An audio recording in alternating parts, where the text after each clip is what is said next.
भी था कि जैसे हम लोग संसार में रहते हैं और आपके सानिध्य से ये पता पड़ा साध्य हमारा भगवत प्राप्ति है, तो साधन पे हम कैसे अड़िग रहे? कई बार क्या होता है, उतार चढ़ाव का समय भी ऐसा आता है, विफलताएं भी आती है, उतार चढ़ाव आता है, तो उस वक्त ऐसे अड़िग रहे? क्योंकि शास्त्र भी ये प्रमाणित करता है अथा तो ब्रह्म जिज्ञासा, तो उस संदर्भ में नहीं, अथातो ब्रह्म जिज्ञासा का मतलब अब मैं ब्रह्म जिज्ञासा करता हूँ, जानना चाहता हूँ उस ब्रह्म को।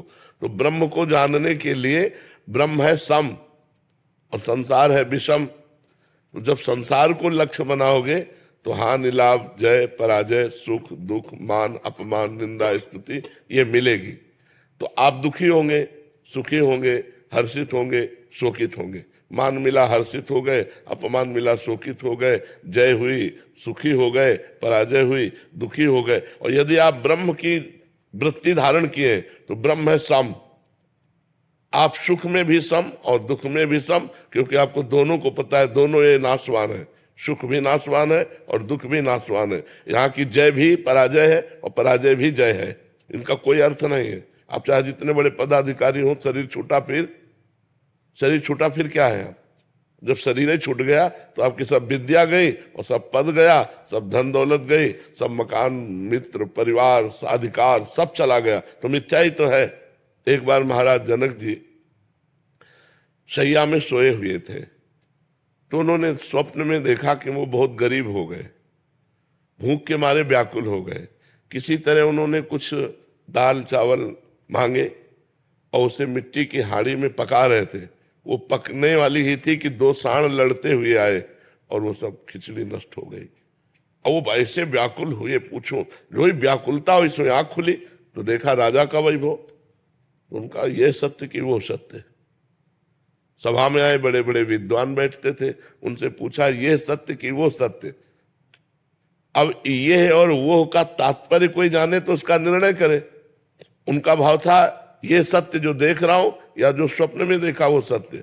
अब बड़े बड़े विद्वान इसका उत्तर नहीं दे पाए। तो महामुनि अष्टावक्र मुनि जी अभी नवीन अवस्था थी, अपने पिता को मुक्त कराने के लिए राजा के जनक जी के दरबार में आए।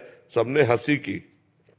तो पहले ही उन्होंने कहा कि हमने तो सुना था जनक का दरबार ज्ञानियों का दरबार है, यहाँ तो हमको सब चमड़े की पहचान और मांस की पहचान करने वाले दिखाई दे रहे हैं।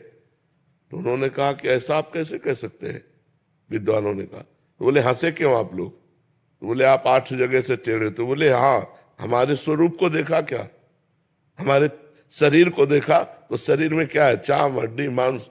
तो यही चीज देखने वाले आप लोग हो, आप लोग ज्ञानी तो हो नहीं, क्योंकि ज्ञानी स्वरूप देखता है, शरीर नहीं। अब सबके होश उड़ गए कि बालक कोई साधारण नहीं। तो जनक जी से कहा हाँ जनक बोल, तेरा क्या प्रश्न है? तो उनका ये सत्य कि वो सत्य। बोले ना ये सत्य ना वो सत्य। जब तू जागृत में था अपने को राजा देख रहा था, थोड़ी देर में स्वप्न में गया तो भिखारी देखा, सब कुछ दुखमय लगा। लेकिन जब जगा तो फिर राजा देखा, तो जो कुछ ही क्षण में असत हो जाता है वो सत्य कैसे हो सकता है? तो ये सत्य न हो सकता। अष्टावक्र गीता का उपदेश करके जनक जी को परम बोध प्रदान किया महामुनि अष्टावक्र जी ने। तो ये जब हमारे ज्ञान में आ जाता है कि न जय सत्य न पराजय सत्य, न मान सत्य न अपमान सत्य, तो ब्रह्म की जिज्ञासा रखने वाला सम को प्राप्त होता है, समता। उस समता को प्राप्त होकर के वो समदर्शी महात्मा, चाहे गृहस्थ हो चाहे विरक्त हो, वो महात्मा ही है। वो समदर्शी महात्मा सुख दुख के ऊपर विचरता है ब्रह्म में, ना कि मायाकृत द्वंद्वों में। वो द्वंद्वातीत अवस्था को प्राप्त हो जाता है। अब इसके प्राप्त करने के लिए हम गृहस्थ हैं, हमारे द्वारा सारे कर्म हो रहे हैं, परिवार का पोषण करना, अर्थ की प्राप्ति के लिए प्रयत्न करना, लेकिन ये सब माया का नाटक है, ये जानते हुए। ये सत्य नहीं है। जैसे एक नाटक में थोड़ी देर के लिए तुम राजा बना दिए जाओ, या थोड़ी देर के लिए तुम कोई कुछ भी रोल दिया जाए, तो आपको पता है ये रोल मैं कर रहा हूं, मैं सत्य में राजा नहीं हूं। ऐसे ही आपको पता है मैं आत्मस्वरूप ब्रह्मस्वरूप हूं, मेरा ये कर्तव्य नहीं है।